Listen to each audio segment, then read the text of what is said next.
I'm your host, Paula Chesney, and I am delighted to welcome my third guest today. He is just a fount of knowledge and information and stories, and we're going to be just so interested to hear what he has to say. David Gordon, who is the Master Class Director, amongst other things, of the Carmel Bach Festival, which is coming up shortly.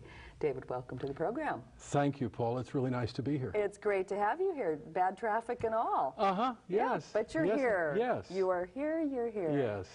And the Bach Festival is upon us. It is. It's been upon me for a couple of months. I actually am involved with it all year round. Right. But it's intense right now. Mm-hmm. This is the ramp up to the Bach Festival. Mm-hmm. We're a $2 million organization with, that's our annual budget, with about 100 professional musicians. We put on 44 concerts in 15 days. So it takes some prep time, and that's what we're in right now. It does take some prep time. That is just amazing. It's a thrilling project. I've been involved in the performing arts all my life. Since I was a teenager, it's really the only kind of professional work I've ever done. Mm-hmm. And this is a great ensemble to work with. It's a great bunch of people.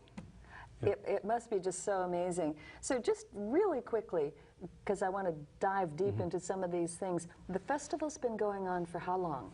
The festival was founded in 1935. We skipped 3 years during World War II. Yes. So last year was the 75th Carmel Bach Festival. Amazing. Mm-hmm. And has it always been in that same location? Yes. We started, I say we, I wasn't born yet when this festival was founded. You certainly weren't. At that time, it was the Sunset School. It was the auditorium of the Sunset School. That's right. It wasn't the Sunset Center yet. It was still being used as a school. And the room we use downstairs now, which has the wonderfully artistic name of Studio 105, is the old gymnasium of the Carmel School. Yes, I do. It was founded in 1935. It was 4 concerts that first year. It has gradually expanded. It's gradually become more and more professional. It started out as a largely amateur enterprise. Mm-hmm. It was a community enterprise, and that gives the organization to this day some of its character and some of its warmth. Well, you know, you and I were talking about this, and I think this is so interesting because you really, David, made me think. Because there are professional groups that come into town and do their thing and razzle-dazzle, and then they're gone. Mm-hmm.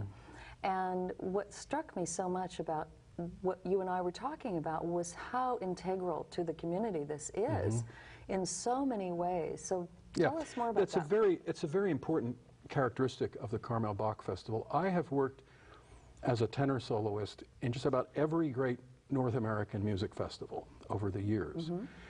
And there's something unique that goes on here, which I think stems from that early creative inspiration of the 2 founders, these 2 visionary women, who I'm writing a book about right now. Yes, and I want to hear a bit about that.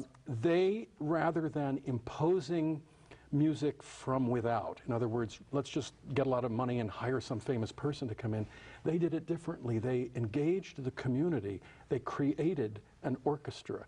They let that orchestra work for 3 years and put on 10 of its own concerts. And then that orchestra became the orchestra for the Carmel Bach Festival in 1935. They didn't just sit down and create the festival, they got the community behind it. And the orchestra was composed almost entirely of local amateur musicians. And all of the rehearsals for that orchestra from 1932, 33, and 34 were open free to the general public. So it lit everybody up. And by the time each one of these little concerts would come along, everybody in town would know about it in Carmel, Monterey, and Pacific Grove. Mm-hmm. And so finally, when they decided in 1935, as part of their summer concert series, they were going to put on 4 concerts of Bach, and they were going to call it a Bach Festival. And they didn't even plan to go on beyond that with Bach, but Bach caught on, and it's been the Carmel Bach Festival ever since. But that community involvement still exists today. If there's something being done at the Bach Festival, it's being done, among other things, by volunteers as well. And how many volunteers are there? We have about 200 volunteers who are not involved in being on stage, They do everything from selling tickets and acting as ushers and everything you can imagine, some of them year-round, answering the telephone, helping in the office. And then there are another 40 or so volunteers who form our festival chorus. That organization has existed since the very first concert of the Bach Festival in 1935, the Carmel Bach Festival Chorus. It is an auditioned group of gifted local amateur musicians, amateur in the best sense of the word, that is, they are non-professionals. And they start rehearsing in January. They have to audition every year. They're all from this area. They have to audition every year to stay in the group. And they start rehearsing in February or so, and they stand shoulder to shoulder with our 28-voice professional choral ensemble in some of our concerts. So there is professional and non-professional contact in the professional world all the time. And we're also set up in such a way that we're very open to the community. I mean, in terms, people can talk to us. You come out of a concert at the Bach Festival, and there's a sign at every venue, Sunset Center, All Saints, Church in the Forest, everywhere we go, there's a sign, and it says hotspot. And when you come out of the concert, there will be musicians from the concert standing there waiting to talk with you. It's not like some reception where you have to go behind the velvet rope and have a special invitation. We want the players to meet the audience as much as the audience to meet the players and the singers. And that connection keeps our roots very deep in the community. Oh, absolutely. It makes it a more personal event. It makes the whole event much more approachable, actually. Mm-hmm. We're all about that. The hotspot is the brainchild of our relatively new executive director, Debbie Chin, who is just brilliant with this kind of thing. And it feeds exactly into what I want to do, which is break down the barrier of the footlights. You know, the audience comes in one door. Here's the basic structure. The audience comes in one door, the performers come in another door. Yeah. The performers walk on stage, the audience makes a lot of noise. Then the performers make some sounds, and the audience makes more noise, and then they all go home by separate doors. They never meet. Oh, interesting. And what's really great is for the people who've had these two very different experiences to meet then after the concert. The performers are not looking for flattery. They just want to find somebody who actually went to the event to tell them that it really happened. That's right. That's right. That is such a brilliant connection. Yeah, that's something that this festival has always striven for, is to keep a connection so that we are not simply the carpetbaggers. And I used to be one of the carpetbaggers. I've lived in Carmel for 10 years now. But when I first started coming here as a tenor soloist in 1983, I was living in Manhattan. And we all come in and we leave. Yes. And that's the way, as you said a few moments ago, that's the way it is for a lot of music festivals. So you never really lay eyes on those soloists. They come, they do their concert, and they're gone. We are a group, and the entire festival is produced by this group. We are required by our contract to remain in Carmel for a month. We can't come and go. And it creates this feeling of family. And people, the professionals and the non-professionals at the Bach Festival talk about family. The environment breeds an opening of the heart for the performers. And that, this may sound corny, but it's really true. If your heart is open, if you can trust the people that you're making the music with, the music is better. Oh, absolutely. The music is better. Plus, a lot of us spend so much time traveling, we get to spend 4 weeks here with people we know and love. My wife, Jenna, calls it Camp Bach. Of course she does. And they come back every year. Most of the people come back every year. There's a waiting list to be in our orchestra and in our professional chorale. These musicians come from all over the world. We have people in our orchestra who are concert masters of other orchestras, things like that. It's the most, it's one of the finest groups of musicians I've ever worked with, and that's saying something. But this heart element is there. There's something extra. There's a sense of us, of mutual support, mutual respect. And I don't find that always in professional music situations. There's often a lot of ego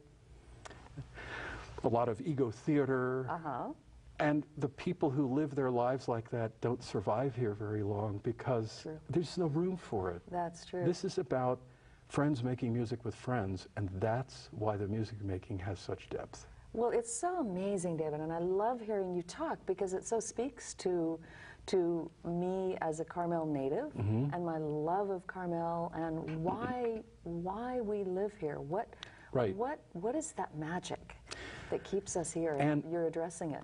And that magic is why I'm here. As I said, when I first sang here in '83, I was singing all over the world.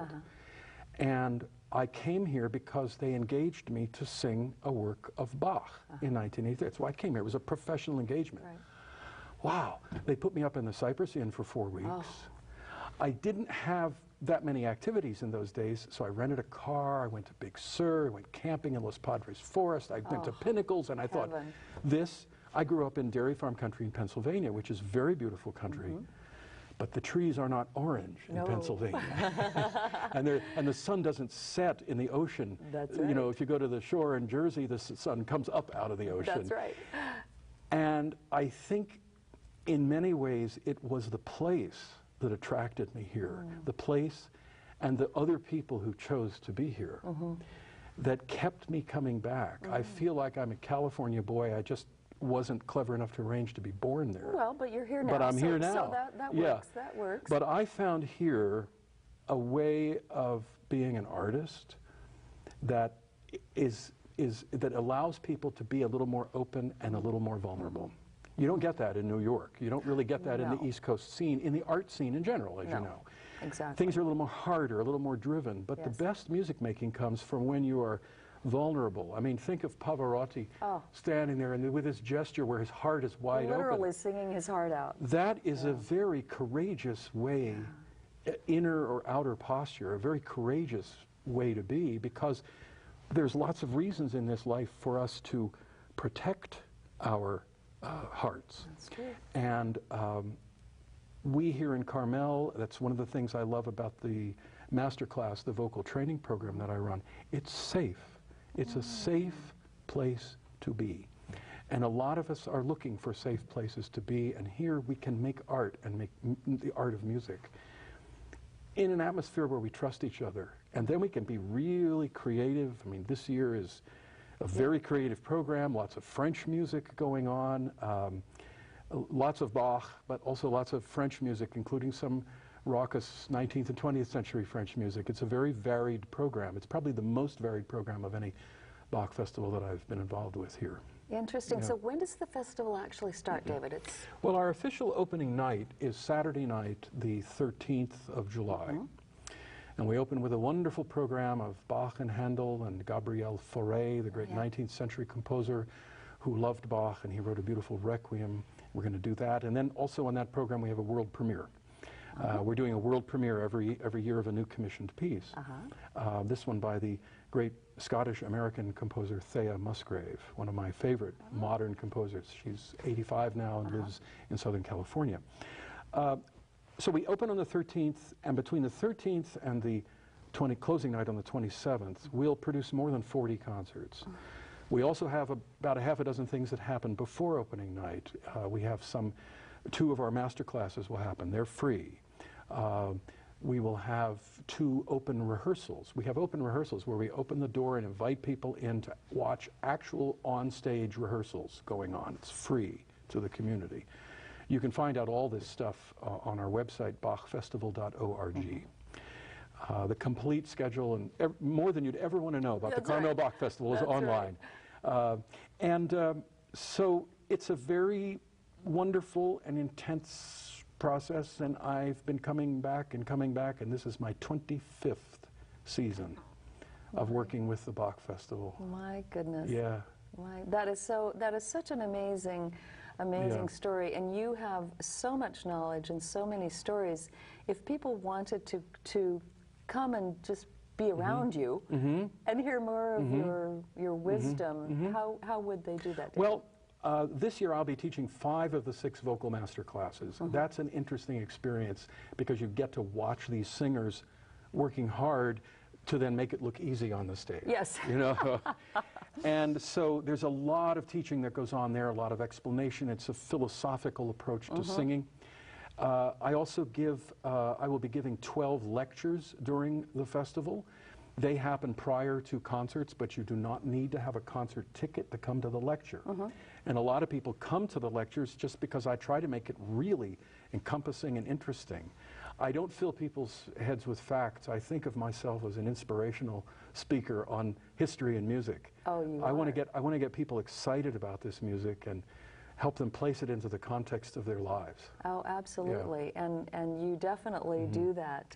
And so the lectures and so forth, again, go to the website and see. Yes. You can actually go to the festival website and choose the name of a person and find all the things that that person is doing. Every musician, every one of our performers, including me. So you can go there and there's a place where you can click on my name and you can see all the various things that I'm involved in. Well, you're going to definitely see my smiling face in some of the lectures, David. I hope so. That will be really interesting. So I have to close with my question about your dramaturg. Tell us what that word means. It's a great word. I have this very complicated contract with the Carmel Bach Festival that includes about 8 or 9 separate, distinct duties. And there was too much to fit on my little brass badge that I wear, you know, or my business card. So in the theater world, in the opera world, there is a figure called the dramaturg.